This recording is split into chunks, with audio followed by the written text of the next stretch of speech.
Alan Watts.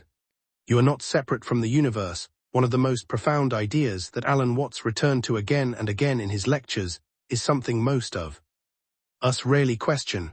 We grow up believing that we are separate individuals, existing independently from the world around us. We look at our bodies and say, "This is me." We look at everything else and say, "That is the world."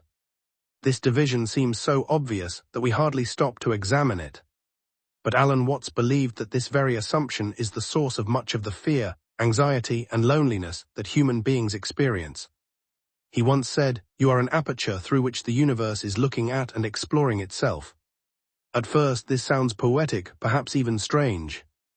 But if we sit with it for a moment, it reveals an entirely different way of understanding who we are. Normally, we assume that we are observing the universe. Watts suggested turning the idea upside down. Perhaps the universe is observing itself through us. Each person is a unique perspective. Each person is a way in which existence experiences itself. This leads to an important question: are we really separate from the world? To explain this, Alan Watts often used simple images from nature. He compared human beings to a whirlpool in a river. When we see a whirlpool, we tend to think of it as a distinct thing. We point to it and give it a name. But a whirlpool is not actually a thing, it is a process. It cannot exist apart from the river. Remove the river and the whirlpool disappears.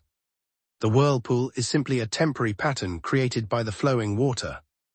Human beings are much the same. We have names, we have faces, we have personal histories. Yet on a deeper level, we are not isolated entities. We are processes unfolding within a vast network of life. Our bodies are made possible by the oxygen produced by plants. The blood flowing through our veins contains elements forged in ancient stars. Every breath is an exchange with the world around us. There is not a single moment when we are truly separate from our environment. Alan Watts expressed this idea with one of his most famous statements, ***, you did not come into this world, you came out of it. ***, this sentence challenges one of our most basic assumptions. We usually imagine ourselves as having arrived in a world that was already here, as if we were dropped onto a stage after the play had begun. Watts argued that this is the wrong way to see things. A human being emerges from the universe in the same way that an apple grows from an apple tree. A flower grows from the earth, a wave rises from the ocean. No one looks at an apple and thinks it is separate from the tree that produced it. No one looks at a wave and imagines it exists independently of the sea. So why do we believe that human beings are separate from the universe? According to Watts, this belief is largely an illusion created by language and habit. Language is incredibly useful. It helps us organize reality, it helps us communicate. But it can also trick us into seeing divisions where none truly exist. We give names to clouds, mountains, rivers, trees, and people. Then we forget that these names are merely labels. Reality itself is not divided into neat compartments. From space, there are no visible national borders. At the atomic level, there is no clear line separating your body from the environment around it. Everything is constantly exchanging with everything else. Everything is changing. Everything is influencing everything else. Human beings are part of this continuous flow. Yet when we believe ourselves to be completely separate individuals, we begin to suffer. We fear losing our identity. We fear growing old. We fear change. We fear death. We cling desperately to a fixed image of who we think we are. But Watts argued that the problem is that this fixed identity never truly existed in the first place.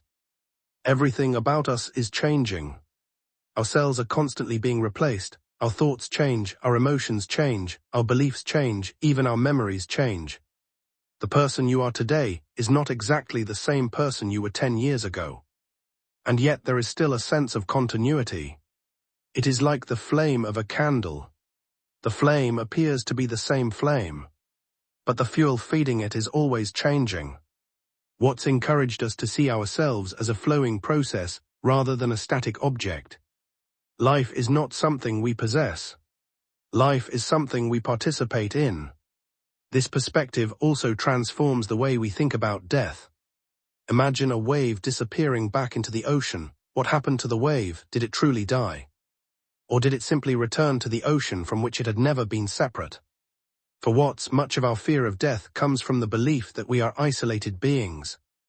If we recognize that we have always been expressions of a greater whole, then death may be viewed differently, not as total annihilation, but as transformation, a continuation of the endless movement of life itself. This does not mean abandoning individuality. Alan Watts never denied the uniqueness of each person. Every whirlpool is different, every leaf is different, every wave is different. But difference does not mean separation. You can be unique while still belonging to a larger whole. Just as a single musical note can be distinct while remaining part of an entire symphony. Its meaning comes from its relationship to the music around it. Perhaps this is why so many people feel liberated when they encounter the teachings of Alan Watts. He was not trying to make human beings seem more important than the universe. Instead, he was reminding us that we were never separate from it. What we are searching for may be what we have always been. We are not strangers thrown into an alien world. We are expressions of the world itself. We are the universe taking temporary human form. We are existence experiencing itself through countless perspectives. And when life is viewed from this angle, something remarkable happens. We no longer feel compelled to fight against the current of existence. We no longer feel the need to constantly prove our worth. We no longer need to defend a fragile sense of self against the rest of reality. Because we are not standing outside the universe. We are not detached observers.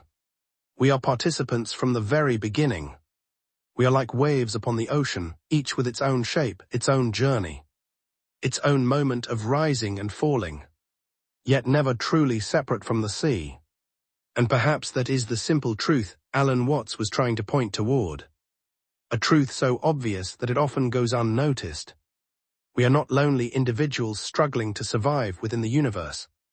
We are the universe itself, living for a brief moment in the form of a human being. In the next part of this journey, we will explore an even more surprising idea from Alan Watts, his claim that the Big Bang is not merely an event that happened billions of years ago, but a process that is still unfolding right now through every star, every tree, every breath, and every one of us. If you enjoyed this exploration, be sure to continue with Part 3 **, where we dive deeper into Watts' extraordinary vision of a living, evolving universe and discover what it truly means to be a continuation of the cosmos itself.